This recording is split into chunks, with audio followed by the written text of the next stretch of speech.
Welcome to Sun Sports One-on-One. I'm Derek McGregor, and every week I'll be speaking to managers about what makes them successful in their field, who inspires them, what drives them on, and so much more. Today I'm meeting one of Scottish football's most experienced operators, John McGlynn. Let's go in and see what he's got to say for himself. John, I need you to be honest with me. Can you do that? So. I think it's fair to say that right now you're viewed as one of the best managers in the country. 3 title successes, including the League One Invincible campaign. Twice Manager of the Year, over 600 games as a manager. However, back in 1993, you're co-boss of East House's Lily Miners Welfare. Was there a point then when you thought, I'm not going to get any higher than this? East of Scotland League Second Division? Yeah, I would never expected to have done what we've done, what I've done, that's for sure.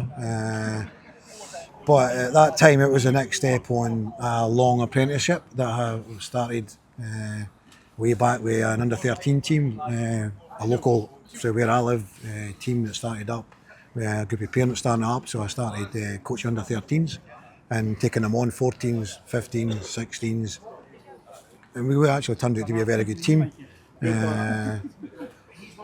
2 years at under-18s, and then going to coaching management men was the next sort of step, and that was at East House's Lily, which I went back to East House's Lily as a player to help them win a title. Alan O'Connor brought me in to help them, so I did a little bit of coaching with the youth team at the same time as playing a little bit of football to help East House's Lily at that time win a championship, which they did. And then it was almost like a natural progression to go into management there, and really enjoyed that. The next step was at Musselburgh, where I was the manager there with David McGovern, and it wasn't long after that Jim Jeffries went from Falkirk to Hearts, and got the opportunity to go and work at Hearts at under-16 level. So. I don't know if there's anything in between you wanted to. Well, obviously, with the greatest of respect to East House's Lily, a fine football club, I'm sure, but it's a world away from what you've got just now. Yeah. But you've got to learn. Humble beginnings. You've got to learn. Yeah, absolutely. You've got to learn. You've got to learn. And as I say, a long apprenticeship. I had a really long apprenticeship, because even in youth level, dealing with parents is quite a big thing. And obviously, young players, developing young players, which was very much about my early part of my coaching career. What were you like as a player? I mean, you spells at Berwick, Bolton, but I mean, and your honest opinion yourself as a player. Yeah, well, the lack of pace held me back. I wasn't the quickest thing on 2 legs. I was a reasonable football player. At school level, I signed an S for him with Dundee United when Dundee United were at their peak, and Dundee United, John McGlynn being manager and all the players that were there. But I was like midfielder, 13, 14. I was playing, left midfield. As I went back, I played at left back and I played at centre back as well.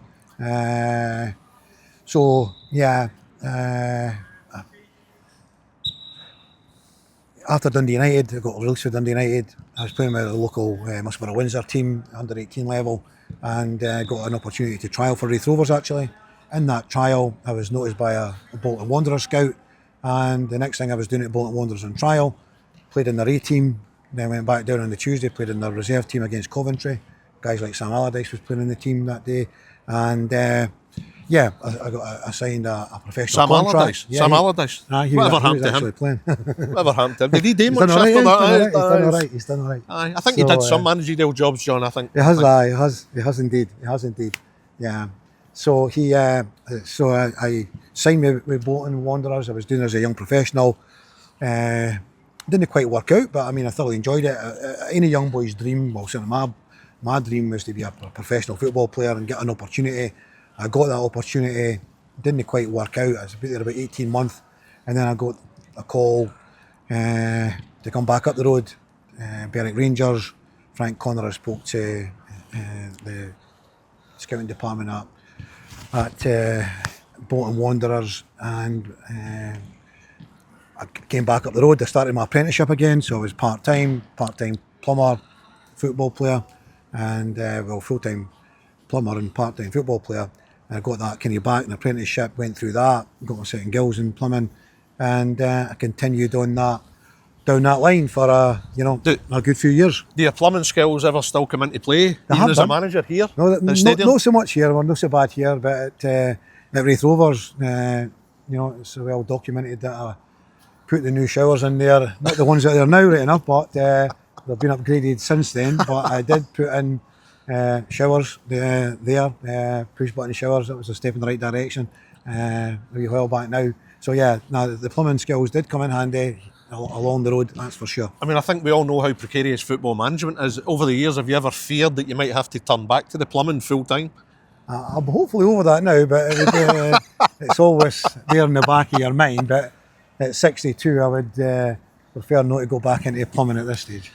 You're 63 in December, John, and how do I put this tactfully? You're one of the senior managers in Scottish football. Yeah, when Dick was out of job, I was actually the most senior one, but Dick's came back in at East 5 doing a good job there.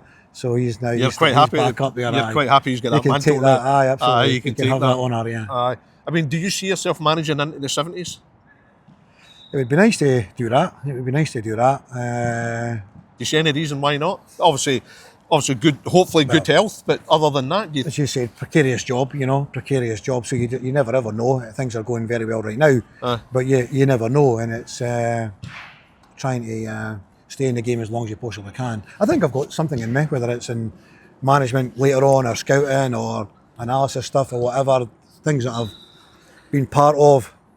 I'm sure I would like to stay in the game for as long as you can, because it's such a great game. There's Falkirk fans that think you can walk on water. Have you managed to perfect that trick yet? Well, that's very kind of them, very nice of them, and we're glad that we've been doing such a good job and everyone's happy. Yeah, so long may that continue. I'm no one for getting carried away, because I know how precarious football is and how quickly it can turn, and so we're very guarded on that.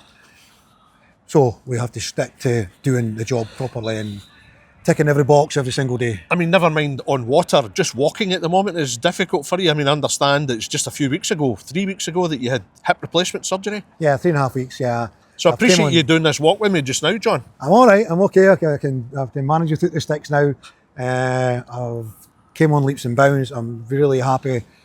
The operation went really well, and I'm not a superhuman. I'm just a normal guy, and but I feel like I can walk normally, and so why do I want to use sticks when I can walk normally? I'm fine. It's a remarkable recovery period. I mean, are you going against advice? Is that just your nature? They kind of keep you down? Are you just a nightmare just sitting about the house? Well, my wife's not that happy, but I feel good. I didn't really see why I should have to use sticks when I feel good. I'm sure the hospital will be saying that's great. They want you to get back to normal as quickly as you can. Whether I'm too quick or not, I don't know, but I'm fine. I'm absolutely fine. I mean, look, your wife will clearly have your best intentions at heart, absolutely. But as far as she's concerned, what you're doing just now, you should not be doing. Well, I wouldn't go as far as that, but she's a little bit concerned. But I'm fine. Honestly, I'm fine. I wouldn't be taking too many risks. I've got to be careful what I'm doing. I don't want to get knocked over in training or anything like that. You know, I'm not going to go into 50-50s or go for a high balls. I don't want to be doing that, but as long as I'm careful, I'm fine. I mean, you suffered a first league defeat in 44 games against Morton. I mean, a remarkable record. Obviously, you knew it was going to end at some point. You must feel enormous pride with that kind of record. For Falkirk, you've put your mark in the club's history. Absolutely, it's great for everyone who's been involved, and I thank everyone who's been involved, and I mean everyone, absolutely everyone.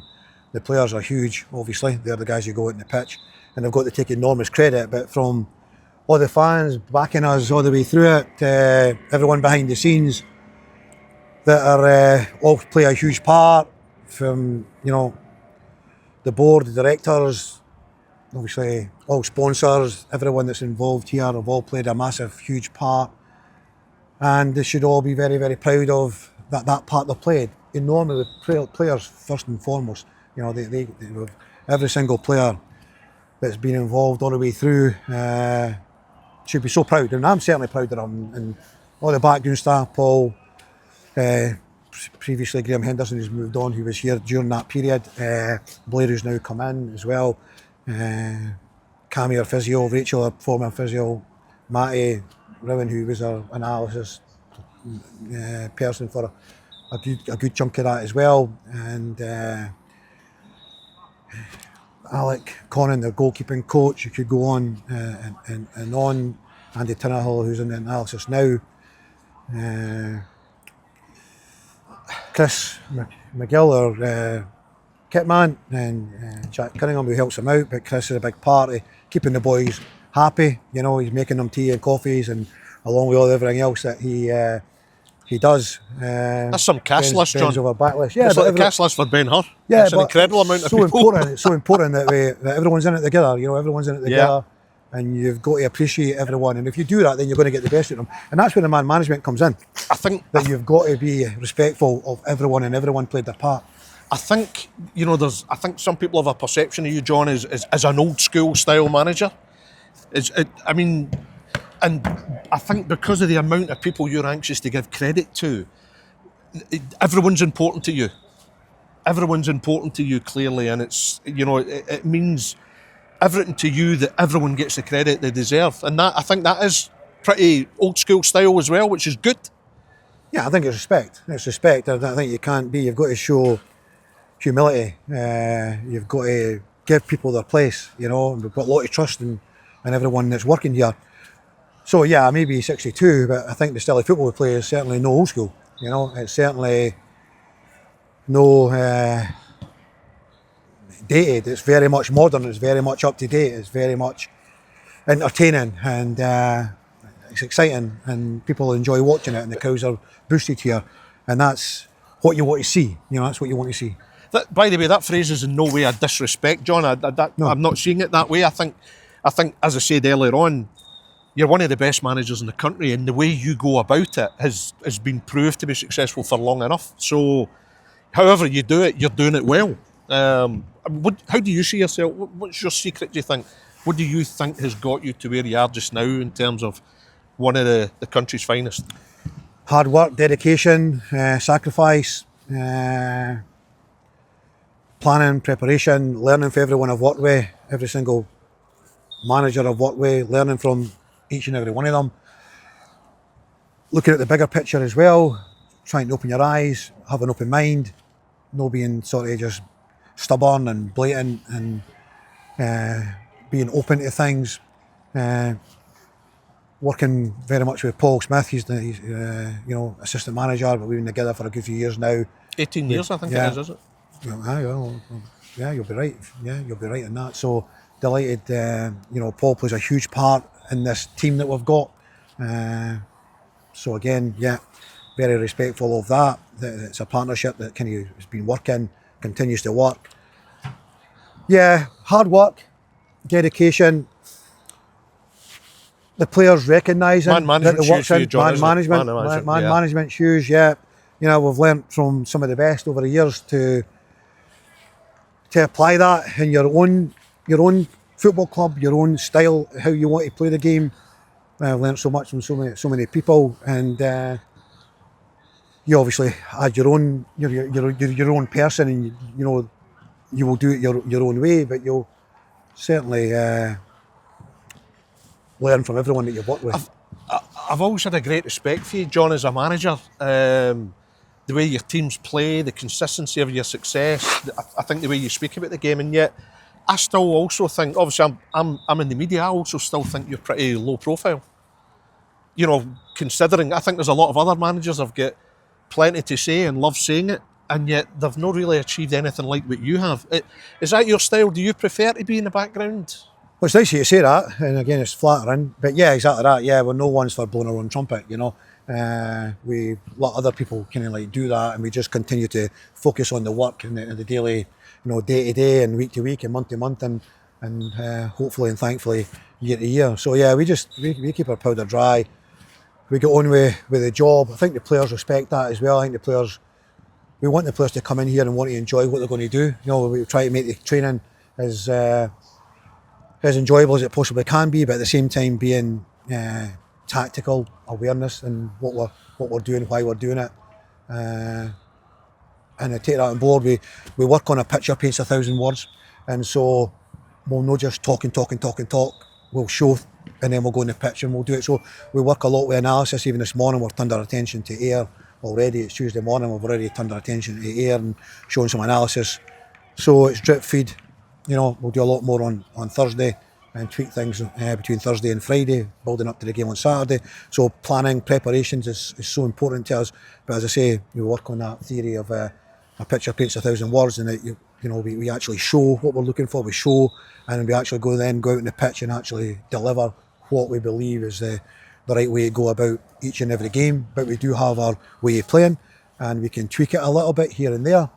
But it's been very successful for us, and we don't need to chop and change. We don't need to make vast changes. We recruit players that we feel can play within our system. Recruitment is very important, but we don't necessarily have anything really in place. We can't afford it, unfortunately. Myself and Paul, we recruit, a good number of players that we've worked with previously, who we know what we're going to get. We know the personalities. The personality in the dressing room is so important, and we've got some really, really good personalities, and they all sort of mix in really well. And that's a huge part that you can't put a price on. That we played teams that have got huge budgets, massive budgets, and we probably shouldn't be on the same part. How's your budget here? How would you describe your budget here? I think in the And I'm looking for you to be honest with me again. Yeah, I think in the Championship, we would be sort of mid to lower mid, I would suggest, our budget. You're talking about characters, and clearly every dressing room needs strong characters and a good mix of characters, but you've got a number 2 in Paul Smith, and I think every successful manager has a terrific assistant. And I think it's 18 years that you and Paul have been working together. I mean, how would you describe your relationship? Is there a healthy exchange of opinions? Is there plenty of laughter? How does it work, you two? All that, yeah. No, it's... Does he tell you when he thinks you're wrong? Aye, we have discussions. Yeah, we have discussions. The final decision will be the manager's, regardless of what partnership. It doesn't matter where you are. He's got to have the big shoulders to make the decisions. But we'll no be arguing and having fisticuffs. No, we would never ever get into that kind of situation or position. No, it's all due to the process and bringing players in, and there'll be decisions on a day where it's a toss of a coin, and then that's almost exactly what we'll do. But we'll work so well together. It just sort of dovetail in together. Do you have discussions that then ultimately decide you're right, or are there been actually moments where you're actually big enough to go? Something, Paul, that's a fair point. Yeah, I'll take that. Absolutely. I think you're right. Absolutely. No, you've got to be open to that. You've got to have dialogue, and you've got to be open to that. Otherwise, the Paul in his position would end up saying, well, there's no point. There's no point us even having a discussion if you're not going to take on board what I think. And so, yes, of course, there's times where I've said, that's a really good point. That's great. That's exactly what we want to do. You can't be too big to take on information and advice. What would it mean to you to take Falkirk back into the top flight? Yeah. That's the ultimate, I take it? Yeah, it's the ultimate, yeah. Yeah, that is the big prize. That's a big prize. That is a big prize. To be able to take a team, and it would be ideal if we could do it. A long way to go, and every other team, this will give them some even extra motivation to go promotion, to go winning the league, to getting promoted back to back would be like awesome. That would be like creme de la creme, the absolute, everything, absolutely everything. I think that would say so much about everyone who would be involved in that process to get to there. Because don't forget, when we came in here, Falkirk's finishing 5th and 6th the 2 previous seasons in League One, and really struggling, financially struggling, and so to turn it around so quickly. And if we could, and we're in a position after 6 games, some teams 7, some 8, where we're up there, and that's all it is. It's a start. So we've got a hell of a long way to go, but we've given ourselves that start, because every team wants a start, and then you want a good middle and you want a good end. And so, we're just in that process right now where it's just this good start and a long way to go. John, you were suddenly catapulted into the limelight. 2005, you at Hearts, you become caretaker manager. You'd had a couple of superb years with the youth team, Scottish Youth Cup final success over Rangers. You get promoted to first team coach, but all of a sudden you're in charge in 2005. How was that for you? How was that suddenly a shock to the system? That suddenly you're the main man? I'd been there a long time, as you mentioned there. So I'd worked under like Jim Jeffries and Jim and Billy, obviously Houston, Craig Levine, and then obviously Craig moved on to Leicester in 2004. It was a very short period, and it was a European game, Fairness Varis, I think, at Murrayfield we played, and then John Robertson came in, and there was a kind of crossover between Chris Robinson and Romanoff kind of coming in, and John was a little bit caught in the middle, and he wasn't the manager in the Romanoff period, and I was kind of put in charge. George Burley had came in and had a great start to the season, and again, just the way it was at that time, so it didn't take very much for it to be a situation where again the manager was moving on, and then I got put in charge for 3 games. I'd learnt a lot from all these people that I've kind of like mentioned. But suddenly you're the one that's facing the world. Suddenly you're facing the media.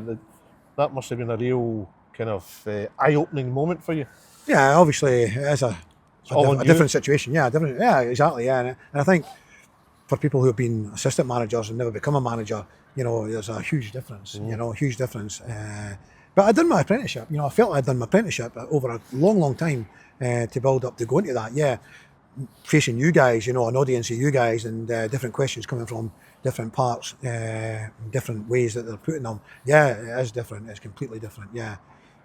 So you've got to be smart enough, and as long as it's like football related, and then what I can relate to, more so even importantly, then that's fine, because you're in your kind of like your zone of answering questions on that. But quite often at Hearts and day moments and times, it could be about like wages not getting paid or other things that was going on at the time.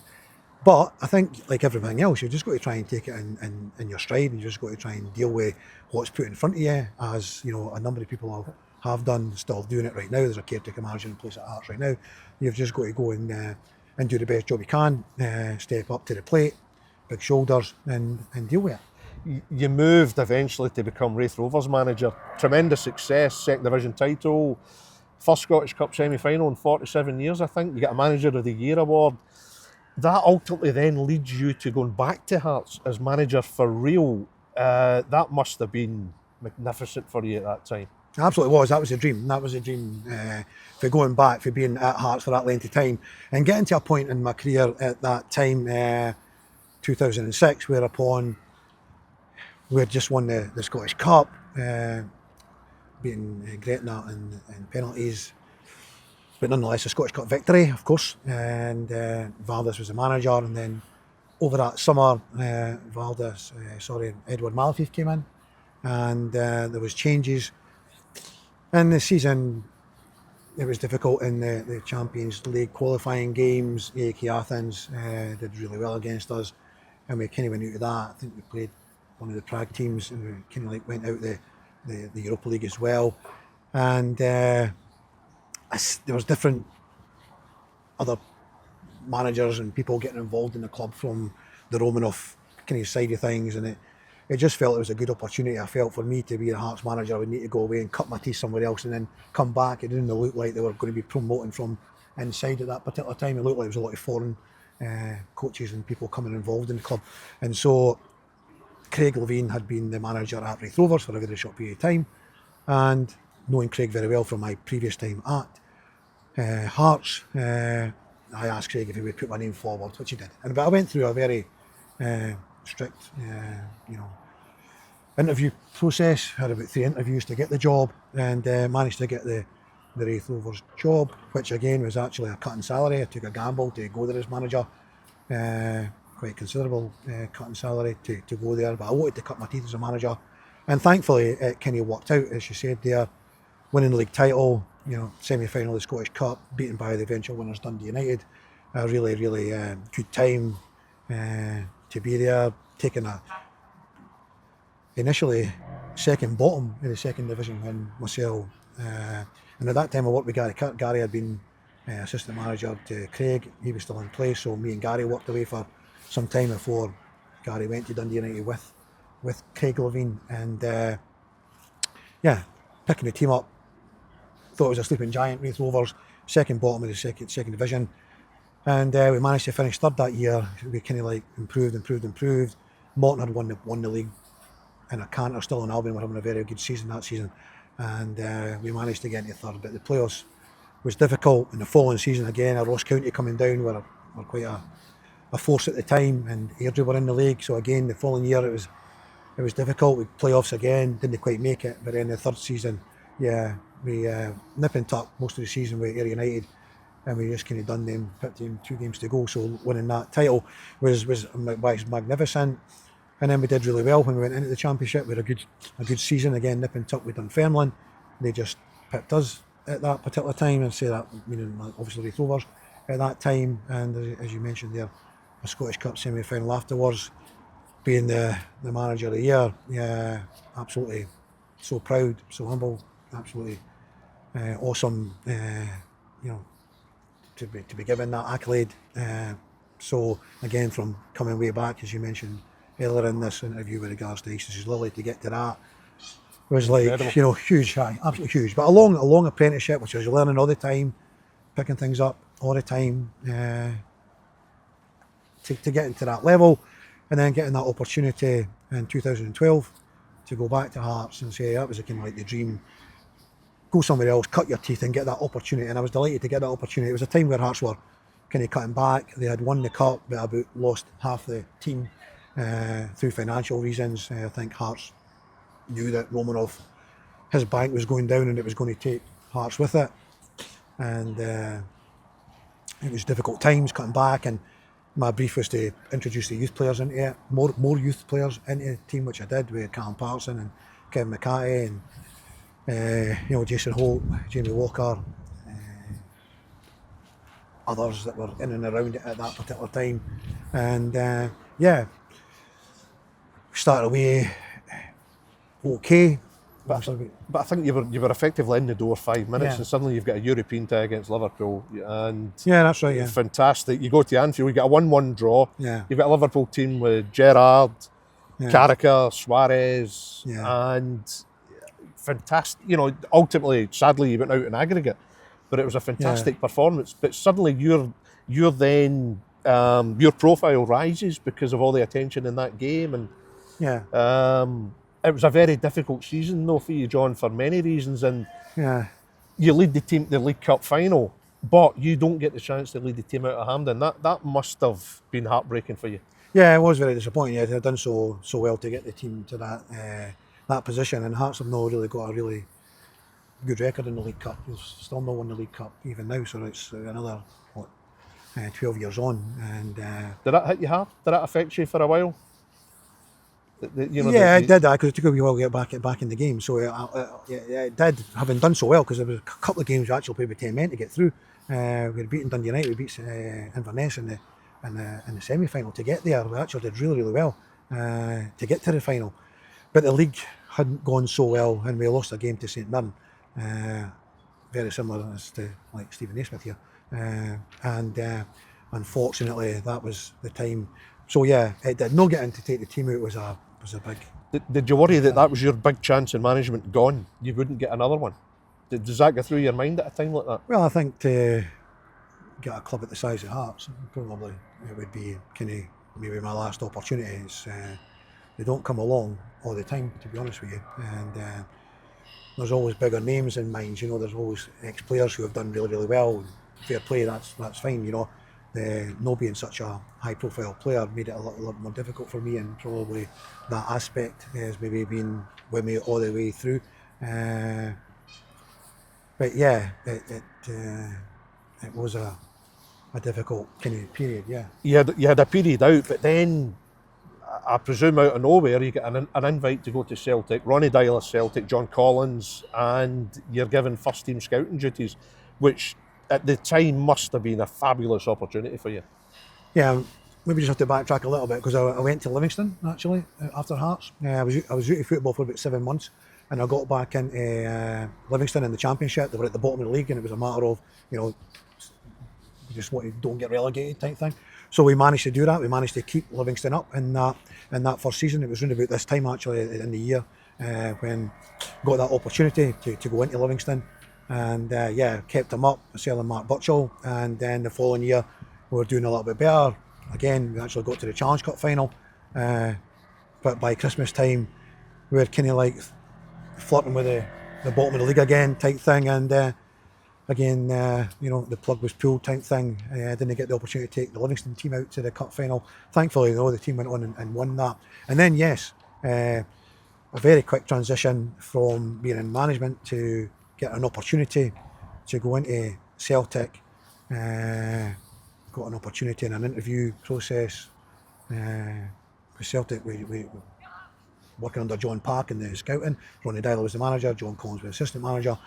But more working directly in the scouting department, which was a great education, and I was really up for that because it was broadening your mind and your knowledge as to how they go about that, and it was really educational stuff for me to pick up on that. And there was a lot of travelling, it was a lot of hard work, make no mistake about it. And recruitment, there's a lot of more no's than there is yeses. You're here, there, you're everywhere, you're looking, and a lot of time on video work from within Lennoxtown.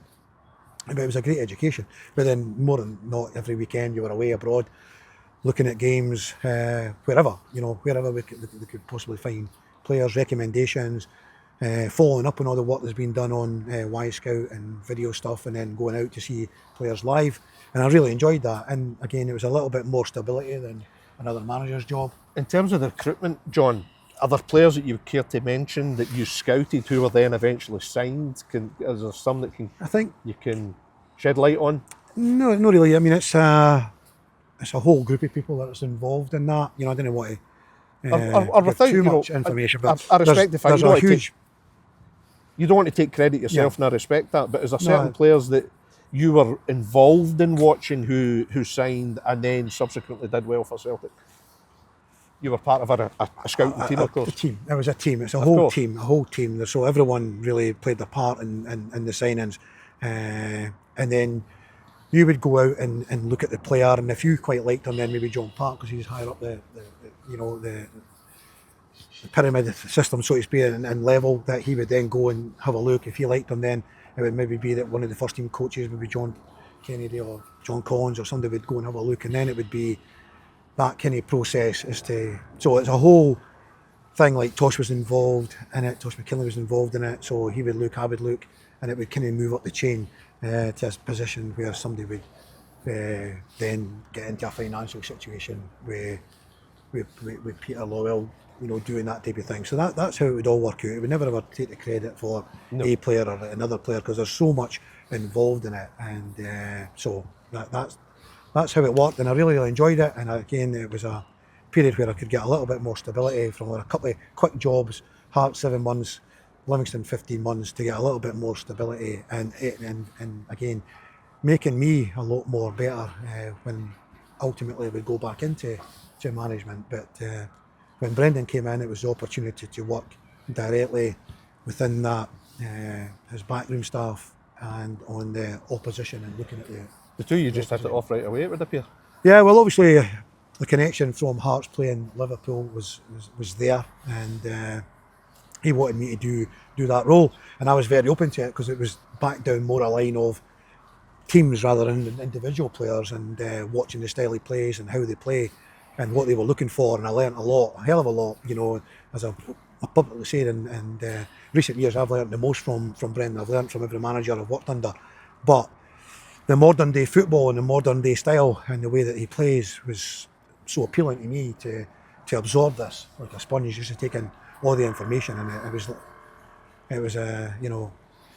great. It was absolutely great for me, and it made me what I am now with regards to the style of play that we've got. We've managed to take that to Raith Rovers, made a big impression at Raith Rovers, the style of play, the entertainment that we produced, and brought it here. So to do it not just with one club, with another club, I'm absolutely so proud of that. And that the crowds have got much bigger here in the last home game, packed. There's 6,500 here at that game. You know, for a championship game, it's huge. You know, and so I think I'll be expecting a big crowd here again at the weekend against Ayr United.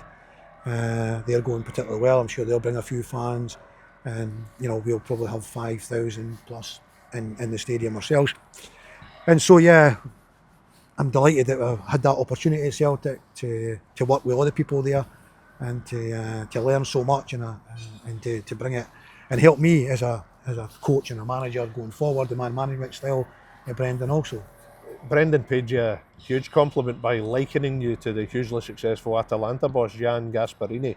How did you react when you saw that? Yeah. Jan McGlynn. What he said is so humbling, and so I'm so pleased and you know, thankful, grateful to him for that. Yeah, no, I mean it's great praise indeed. You know, I think I've got a wee bit to go yet. You know, before I can take a team to the Europa League Cup final. You know, and win it. You know, so a wee bit to go yet. How does John McGlynn unwind? What's your? How do you switch off?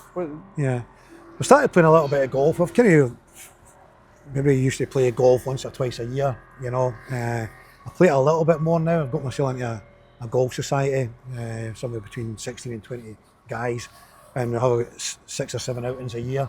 So my plan is when I retire is to play a little bit more golf in an ideal world. So I quite like that. No a great deal more actually. There's not really got the time for switching off right now. You've just go from one game to another. A lot of hard work, planning and preparing for the next game takes up a lot of my time. So not a great deal. Do you like to go out for dinner? Do you like music? You know what? Occasionally, in the car. You get can't any really tunes in the car? Can't plan for dinners because and over the last 43 games I might have done, but you're always no great when you get beat. You know, no great. It's like when like the old kit man Gunter Brian Marvel had it Wraith Rovers. We would always say the laugh that that'll be warm. I'll be watching the X Factor upstairs tonight if we got beaten a Saturday type thing, and that one will be my life obviously, and that's the same type of thing, you know. So I kind of a planner. Occasionally we do. We've got good friends and we occasionally go out. We can plan ahead, but if you get beaten a Saturday, like it's, you know, the roof's caved in, you know, type thing. You're no good. Does that affect you? Absolutely. I mean, there's I'm not the only manager, you know. Yeah, there's a lot of managers that say their night, that's it, Saturday night, that's it. It's a nightmare. Any plans are cancelled. Exactly. So that's why we can't plan, you know, because you'd be going out and it would be like the game's going over in your mind and you're just not good company. So were you a misery for Wilma if you go home and you've lost? Absolutely. Nightmare. Absolutely. Absolutely. So unfortunately, not very good in these situations, yeah, but. You've not been a misery for too often. No, it's been great. It's been great. You know, it makes life so much easier when you're winning football matches, as any sort of manager will tell you. So we've had a really good time. But the defeat still feels the same as it used to as well. Yeah. And ultimately, you want to be a top flight manager again. We touched on it earlier, John. That is the goal for you. You know. Yeah, I feel I've still got something to offer. The Premiership in Scotland, I got a little taste of it with Hearts. I still feel I can go and manage at that level. It's all about how you deal with players and how you can get the best out of players and your recruitment, the way that you play. I mean, there's people coming here and they've taken less money to come here because they wanted to be here.